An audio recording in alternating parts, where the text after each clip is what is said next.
Welcome to our channel. இன்றைக்கி cook with கோமாளியில் ரோஷினி அவங்க பண்ண passion fruit tart with frangipane recipe தான் பார்க்க போகிறோம்.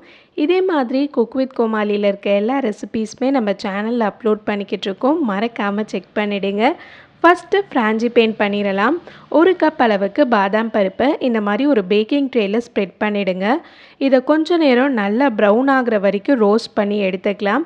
நான் அவனில் 150 டிகிரி செல்சியஸில் 15 மினிட்ஸ் அளவுக்கு வச்சேன். நல்லா ரோஸ்ட் ஆகிடுச்சு. இப்போது இந்த பாதாம் பருப்பு எல்லாத்தையுமே நான் ஒரு மிக்சியில் சேர்த்துக்கிறேன். இது கூடவே ஒரு கப் அளவுக்கு பாதாம் சேர்த்தோம்ல, அதில் 3/4 கப் அளவுக்கு சர்க்கரை சேர்த்துக்கிறேன். இப்போது இது எல்லாத்தையும் நல்லா அரைச்சி எடுத்துடலாம். அரைச்சதுக்கப்புறம் பார்த்திங்கன்னா நம்மளுடைய ஆல்மண்ட் ஃப்ளார் வந்து இந்த கன்சிஸ்டன்சியில் தான் இருந்துச்சு. அடுத்து ஒரு மிக்சிங் பவுலில் ஒரு எக் சேர்த்துக்கிறேன். இது கூடவே கொஞ்சமாக வெண்ணிலா எசன்ஸ் சேர்த்துக்கிறேன். ஏன்னா எக்கோட வாசனை ரொம்ப அதிகமாக வரும். அதை கண்ட்ரோல் பண்ணுறதுக்கு தான் எசன்ஸ் சேர்த்துருக்கேன். கூடவே ஒரு டேபிள் ஸ்பூன் அளவுக்கு பட்டர் சேர்த்துட்டு இந்த மாதிரி நல்லா பீட் பண்ணிக்கோங்க. அந்த எல்லோ கலர் எல்லாமே இந்த மாதிரி ஒயிட்டாக வந்து மாறி வரணும். அது வரைக்கும் பீட் பண்ணிவிட்டு நம்ம அரைச்ச அந்த பாதாம் பருப்பை இதில் சேர்த்துடலாம். கூடவே ஒரு டேபிள் ஸ்பூன் அளவுக்கு மைதா மாவு சேர்க்குறேன். மைதா மாவு உங்களுடைய அந்த ஃப்ராங்கிபேனுக்கு நல்ல ஒரு சாஃப்ட் டெக்ஸ்சர் கொடுக்கும்.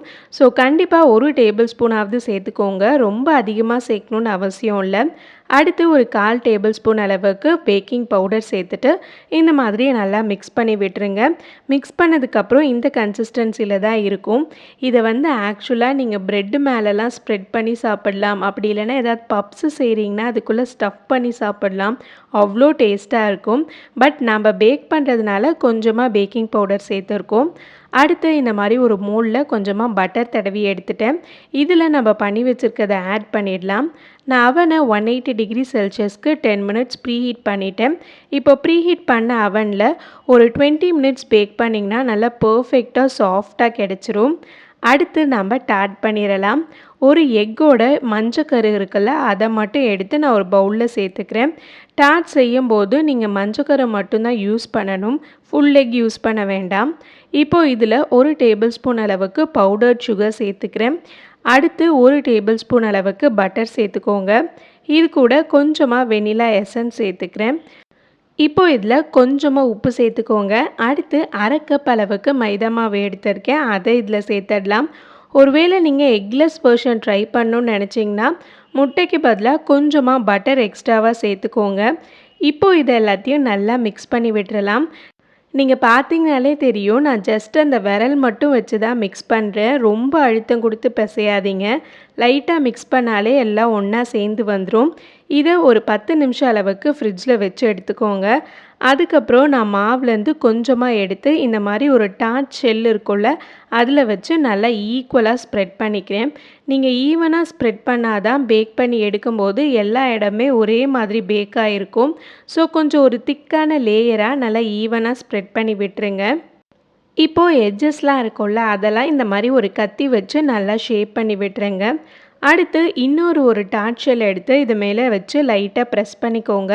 ஸோ இதோட இம்ப்ரெஷன் வந்து இது மேலே விழுகும். நம்ம பேக் பண்ணி எடுக்கும்போது பார்க்க அழகாக இருக்கும். அடுத்து ஒரு ஃபோர்க் வச்சு இந்த மாதிரி லைட்டாக ப்ரிக் பண்ணிக்கோங்க. ஏன்னா நம்ம எக்லாம் சேர்த்துருக்கோம்ல, ஸோ இது பேக் ஆகும்போது நல்லா எழும்பி வந்துடும். அந்த மாதிரி வரக்கூடாதுன்னு இந்த மாதிரி ப்ரிக் பண்ணிக்கிறேன். இப்போது அவனில் 180 டிகிரி செல்சியஸ்க்கு ஒரு 20 மினிட்ஸ் அளவுக்கு பேக் பண்ணிங்கன்னா உங்களுடைய டாட்ஸ் எல்லாமே பர்ஃபெக்டாக ரெடி ஆகிடும். லைட்டாக ஆறுனதுக்கப்புறம் நீங்கள் எடுத்திங்கனாலே அந்த ஷெல்லேருந்து சூப்பராக ரிமூவ் ஆகிடும். அடுத்து நம்ம பேஷன் ஃப்ரூட்டை வச்சு அந்த ஃபில்லிங் ரெடி பண்ணிடலாம். பேஷன் ஃப்ரூட்டை லைட்டாக நீங்கள் அழுத்துனீங்கனாலே உள்ளே இருக்க அந்த சீட்லாம் வந்துடும். நீங்கள் வந்து பேஷன் ஃப்ரூட் இல்லாமல் வேறு எதுலையாவது ட்ரை பண்ணணுன்னு நினச்சிங்கன்னா நம்ம சேனலில் ஆல்ரெடி ஒரு வீடியோ அப்லோட் பண்ணிட்டேன், எக்லெஸ் லெமன் கர்ட் வித் டார்ட்னு. அதோடைய லிங்க் வந்து நான் டிஸ்கிரிப்ஷன் அண்ட் ஐகார்டில் கொடுக்குறேன். மறக்காமல் செக் பண்ணிவிடுங்க. இப்போது நான் ஒரு 3 பழத்தை இந்த மாதிரி உடச்சிட்டு ஒரு ஃபில்டரில் சேர்த்துட்டேன். இந்த மாதிரி ஒரு விஸ்க் வச்சு நல்லா மிக்ஸ் பண்ணிக்கிட்டே இருங்க.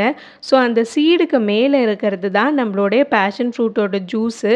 அது எல்லாமே கீழே வந்து சூப்பராக கலெக்ட் ஆகிடும். பாருங்கள், நம்மளோட ஜூஸ் எல்லாமே இப்போ கிடச்சிருச்சு. அடுத்து ஒரு பேனில் ஒரு 1/4 கப் அளவுக்கு எடுத்து வச்சுருக்க ஜூஸை சேர்த்துக்கலாம். இது கூடவே ஒரு டேபிள் ஸ்பூன் அளவுக்கு பவுடர்ட் சுகர் சேர்த்துக்கிறேன். அண்ட் 1 கப் அளவுக்கு தண்ணி சேர்த்துக்கோங்க. சுகரோட அளவு வேண்டாம், நீங்கள் எக்ஸ்ட்ராவாக சேர்த்துக்கலாம். அடுத்து 1 டேபிள் ஸ்பூன் பட்டர் சேர்த்துட்டு எல்லாமே நல்லா உருகிற வரைக்கும் மிக்ஸ் பண்ணிக்கோங்க.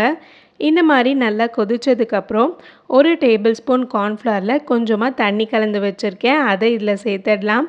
கார்ன்ஃப்ளவர் சேர்த்த உடனே கொஞ்சம் கெட்டியாகும். ஸோ கையை எடுக்காமல் மிக்ஸ் பண்ணிக்கிட்டே இருங்க.